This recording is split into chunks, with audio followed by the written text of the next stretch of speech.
How's it going, everyone? My name is Yellow, and today we will be going over the very basics that you need to know in order to get into Destiny 2. And before we begin the video, I feel like it would be a little weird not to mention this, but yeah, I have been gone for quite a while. I did come back to streaming on Twitch recently, so if you want to check that out, twitch.tv/yellow36. The link will also be down in the description below. Alright, enough of that. Let's get into the video. I've played Destiny 1 and 2 on and off for many years, but recently, in the past few months, I've been really into Destiny 2, but there are just a lot of things that the game doesn't tell you when you're starting out, and there are a lot of useful stuff I thought I could share in a video for complete beginners. Destiny 2 can be a little daunting at the beginning, but by the end of this video, you should be in a position where you can start having fun and grinding inside of Destiny 2. I'll be going over a wide variety of information, but be advised that this video is aimed at beginners, so if you'd like a more detailed video on any of the topics, please let me know in the comments. And timestamps will be included in the description of the video so you can skip around through the different sections as you please.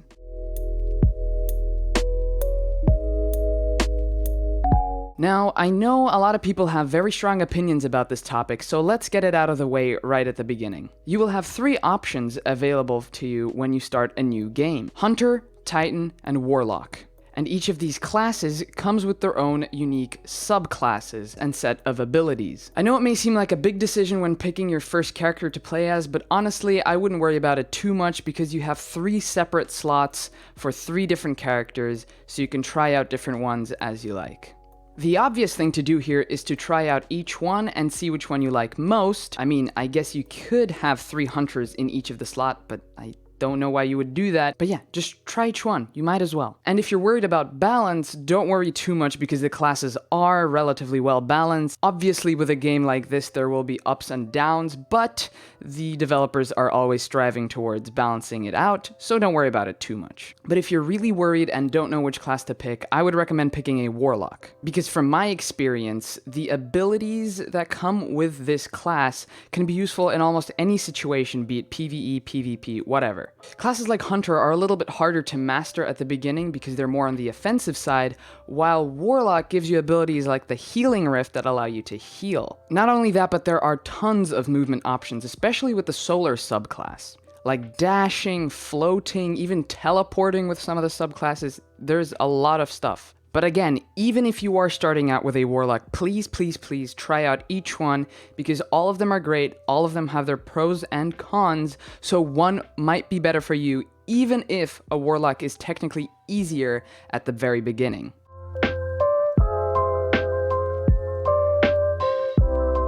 So now that you've chosen your class and you're more or less ready to start playing, there's a few fundamental elements of the game that I think you should know before we even start talking about weapons, armor, and all of that interesting stuff. And this is very important, especially in PvE combat, and I guess in PvP combat, but it's definitely much more important when it comes to PvE. That being the damage types. There are now technically 4 damage types since the release of Beyond Light, but the 3 original ones are much more prominent and common in-game. And these damage types are Void, Arc, Solar, and now Stasis. And each of the classes that we talked about before comes with 4 subclasses, one for each damage type, so Arc, Void, Solar, and Stasis. But a quick side note, as of recording this video, Stasis isn't actually available to free-to-play players, so you might as well just ignore that for now. And don't worry, I'll explain how all this stuff ties into weapons and armor and that stuff. Just try to keep those elements, I guess, in mind as we move forward in the video.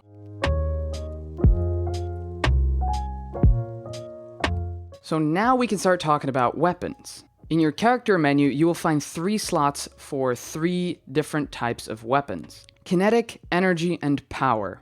Each weapon has a specific function in the combat system. So while playing PvE, in the battlefield, you will find 2 main types of enemies: shielded and unshielded. The first weapon in the first weapon slot, the kinetic weapon, will be most effective against unshielded enemies, and that is what you'll be using pretty much all the time for clearing out adds, just small enemies that don't have a shield. The second slot is your energy weapon, and unlike your kinetic weapon, this energy weapon has a damage type assigned to it, the ones we just talked about before. and these weapons are most effective against shielded enemies. You could technically damage a shielded enemy with a kinetic weapon, but it's just going to be much, much faster to burn through that shield with an energy weapon. You will clearly see that an enemy is shielded when it's surrounded by the sort of veil of either solar, arc, or void energy. And it'll also have an additional white health bar at the top for its shield. Note that shielded enemies can actually regenerate their shield, but they can't regenerate their health. So if they hide behind cover for a little while, they'll start regenerating. And when you shoot a shielded enemy with the corresponding energy weapon, for example, an enemy with a solar shield shooting it with a solar energy weapon, you will also get a chained explosion after you destroy its shield that will also damage surrounding enemies. And then obviously the same logic applies to the subclasses. If you shoot, for example, a solar grenade at a solar shield like before, you'll also get that explosion when you break down the shield. Then finally at the bottom you have the power weapons. And these are obviously for things like dealing huge damage to bosses, clearing out massive rooms of enemies, just causing havoc. And these also have a damage type to them, so they will also cause that chain reaction explosion when you break down the shield of the same energy type. And these weapons can be things like grenade launchers, rocket launchers, machine guns, linear fusion rifles, all of that good stuff that you associate with kaboom, you know? And when it comes to ammo type, it's a little bit weird in my opinion, probably just from playing like other games, but it's not too weird. You have primary ammo, which is white, special ammo, which is green, and heavy ammo, which is purple. Now, heavy ammo is used exclusively for power weapons, but certain energy weapons will sometimes use primary ammo, and certain kinetic weapons will sometimes use special ammo. It all depends on what type of weapon you're using in each slot. For example, shotguns, sniper rifles, grenade launchers, those types of weapons will commonly use special ammo regardless of what slot they're in.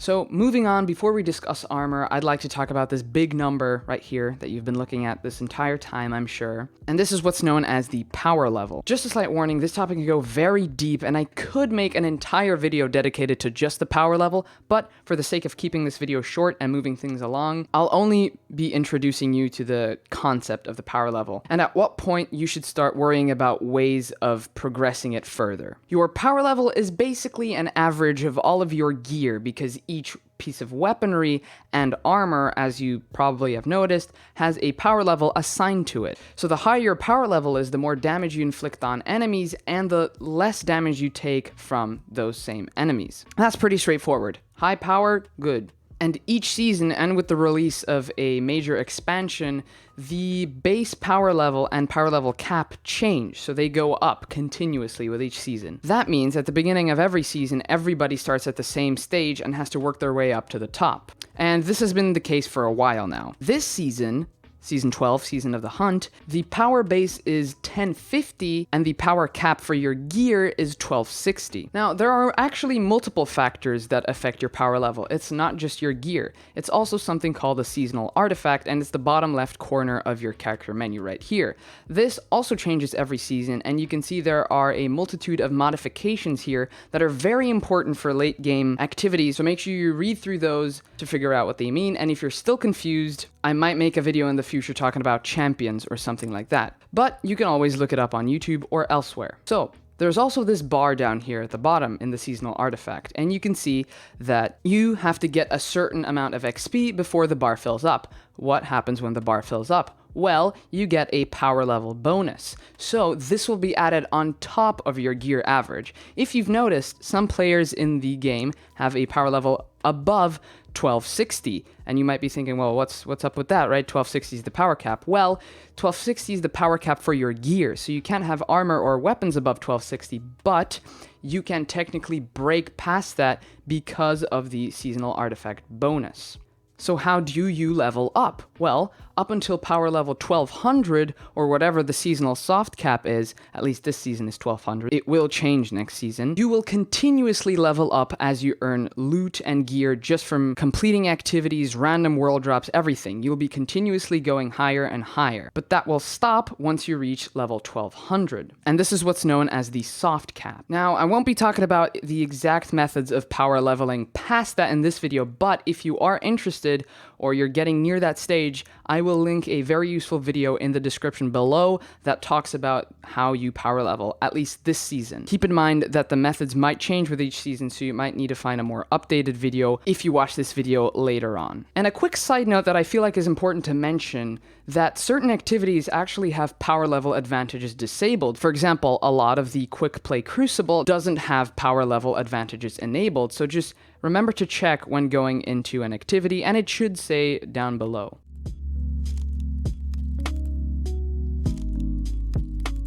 Now let's move on to armor. Now this again is a topic that can go very deep, and there's still a lot of stuff that I'm learning about it that I didn't even know about. So this is a video that I would like to make in the future, so keep an eye out for that. But as with all other topics in this video, I will be covering the basics just to get you started and to get you getting into Destiny. Okay, so each piece of armor comes with a selection of stats. These are random rolls, so you'll have to pray to RNGesus, unfortunately, but anyways, each of these stats affects a certain part of your character. Mobility increases your movement speed and maximum jump height. Resilience increases the amount of damage you can take before dying. Recovery increases the rate at which you regain lost health. Discipline decreases the amount of time it takes for you to get your grenades back. Intellect decreases the cooldown of your super ability, and strength decreases the cooldown of your melee ability. Each character will also have a specific stat control their class ability regen. For example, for hunters, mobility controls how fast they get their dodge back. For warlocks, it's intellect. Now this is technically higher level stuff, but it's important to know going into the future if you plan on making any sort of builds or anything like that. All of these stats are then added up and displayed on the side right here. And also, it is very important to note that the benefits go up in tens. So if you have 52 mobility versus 59 mobility, they will both have a tier 5 bonus. It's not going to be like 59 is better than 52, they go up in tens. So 60 is better than 50, but 52 and 59 are both on the same level. Make sure you keep that in mind. If you actually click on the armor, you'll be brought into a menu where you can apply modifications to your armor. And you will also probably be a little bit confused because your armor will have a damage type assigned to it, which doesn't make much sense at first. But let me explain. A lot of the mods that you see that you can apply to armor are specific to different types of damage types. So if you want that specific mod on your armor, you might have to change your armor energy type right here. But yeah, as I said, I will be releasing a new video talking about this in much more depth and details. So if you're interested about armor, masterworking mods, all of that, I will be making a video soon.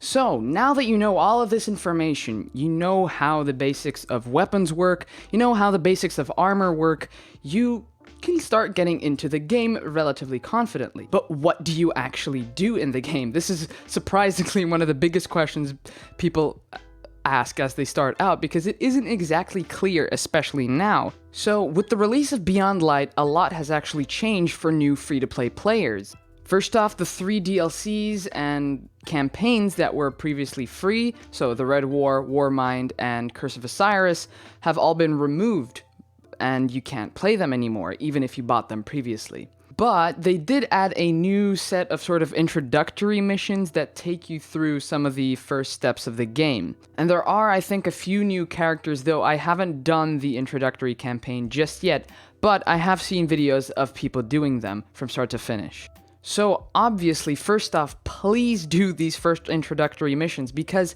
actually, if you don't complete them, a lot of the stuff I'm about to talk about isn't even going to be available for you. You're not going to even be able to click on it, so just do what it tells you, and once you have that quest step done, maybe come back to this video and you can keep going. Otherwise, keep watching, and you'll probably remember all this stuff anyways. So this mission, I believe, will teach you some of the basic abilities of your character and how gameplay works, give you a demonstration of what sort of gameplay to expect from Destiny, as well as take you, just hit my table, as well as take you through some of the vendors around the tower and such, which can shed a little bit more light on how Destiny 2 functions and that whole ecosystem. But after you unlock all of these new activities, it can be a little bit confusing where to begin. So let's take a look at where your priorities lie with Destiny, because Destiny actually has a lot of different sort of styles to play. There's PvE, PvE, and even a weird child in between sort of gameplay thing that I'm frankly quite terrified of. So if you're looking for story content, you will have to buy one of the 3 DLCs that is currently available, that being Forsaken, Shadowkeep, and Beyond Light. If you don't know which one to get, just get Beyond Light, because you'll get a brand new subclass, which can be a lot of fun. And Stasis is still a little bit on the unbalanced side, so I definitely take Beyond Light, and the story was quite enjoyable as well, at least I think so. But if you're not looking for story content, or you just don't want to spend money on the game, here are some things for you to do. First off, we have strikes. Strikes are small, replayable snippets of story missions and past content that are replayable, farmable, and available to everyone. You can play the basic strike playlist for some simple fun, or some weekly loot later down the line, but where the fun really begins are the nightfalls. These are found to the right of normal strikes and change every single week, so there will be one specific nightfall each week. And if you didn't know, Destiny 2's reset is at 5 p.m. GMT on Tuesday. So that's important to know if you're looking for like vendor refreshes or the Nightfall to update, stuff like that. It's important to know. But yeah, Nightfalls are basically harder versions of normal strikes. And not just that, they allow you to choose between different levels of difficulty. But do note that only the first 2 difficulties actually have matchmaking. So if you want to try out any of the higher and more advanced type of PvE stuff, you will have to find people to play with. If you get tired of this, you can move on to the more difficult stuff like the dungeons or raids. Though for raids, you will need one of the DLCs because they are like part of the DLC. A raid is basically a 6-man activity with lots of different puzzles, mechanics, and really rewarding loot. So in order to do that, you need a group of semi-experienced players who have either researched on how the raid works or are really good at the game. If you do find people to play with and you're interested in that, make sure you check out raids. They are a lot of fun. Dungeons, on the other hand, are, I don't know how to describe them apart from like simpler versions of raids. They have different mechanics in the same way that raids do, and they don't explain those mechanics in the same way that raids do. Pretty much all of them, I'm fairly certain, you can actually solo. You can actually play the Prophecy dungeon right now, though you can't get the special emblem that was available last season for completing it solo flawlessly. But it could be something interesting for you to check out and to attempt yourself, because the dungeon is free. If you're more of a PvP person, you do have a few options. Right now, PvP in Destiny 2 is a little bit underwhelming in my opinion. Not that the way it works is a little bad, I just think that it isn't really rewarding. And I'm just warning you that don't expect to get like insane high tier loot from playing PvP. You can level up quite fast at the beginning, but in the long run, you really want to be doing other things to farm loot. Anyways, you can do things like regular 6v6 quick play, control, basically you're capturing zones. I think everyone's familiar with this sort of game mode by now. If not, it's fairly self-explanatory. Jump into a game, you'll figure it out, I trust you. There's also 3v3 elimination or comp, where you are matched with players based on your rank. On top of that, there are weekly rotating game modes that you can check out, which can be a lot of fun. For example, Mayhem, where basically everyone has instant supers. And you can find those at the bottom here in the same menu. Every Friday, a weekly PvP event begins known as Trials of Osiris, where players compete in a 3v3 elimination game mode with power advantages enabled, and you can get really good loot from this activity, but note that this is like endgame PvP, and you can't do it without a team, so you'll either have to LFG again or have people to play with. And every month, there's a 6v6 game mode that lasts for a week called Iron Banner, again with power advantages enabled, but here you don't have to have a team, and this is very similar to Control. And again, you can get really great loot from this. So Trials of Osiris and Iron Banner are areas where you can actually get really rewarding loot from doing PvP, but Normal Crucible is always fun as well. Then there's Gambit. It's okay. I do have the Dredge and Seal, which you get by completing basically a ton of achievements to do with Gambit.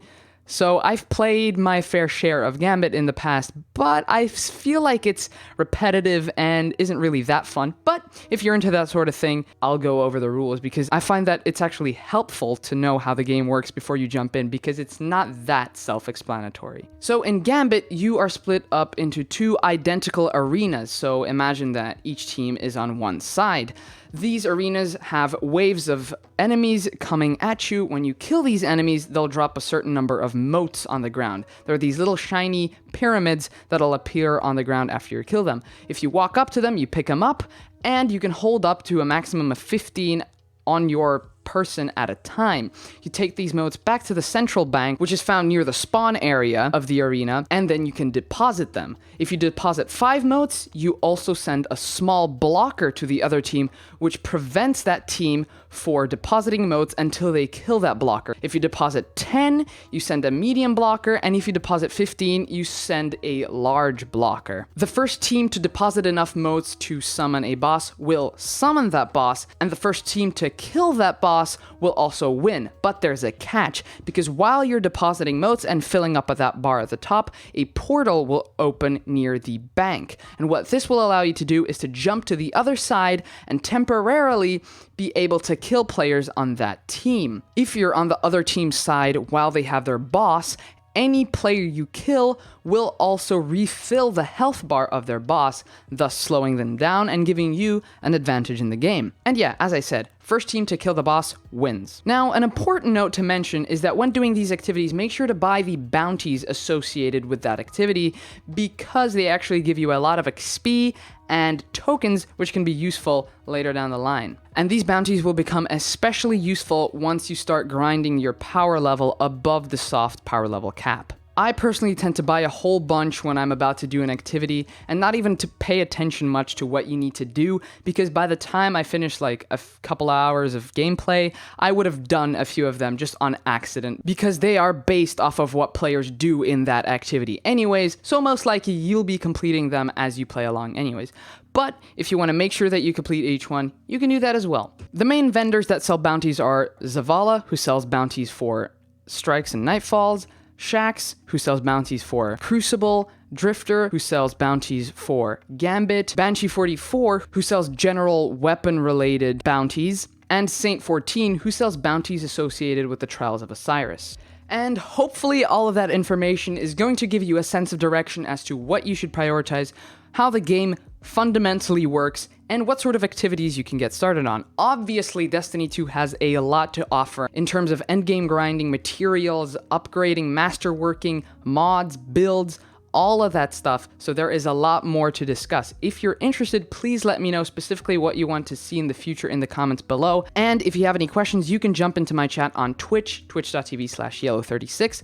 The link will also be in the description, and I am currently working on a Discord server, which should hopefully be up sometime soon, so check the description for an invite link. If this video helped you out at all, consider giving it a like, it helps out. And if you want to see more of this sort of content, make sure to subscribe because I have a lot of cool videos planned for the future. Thanks for watching this video, and I'll see you guys next time.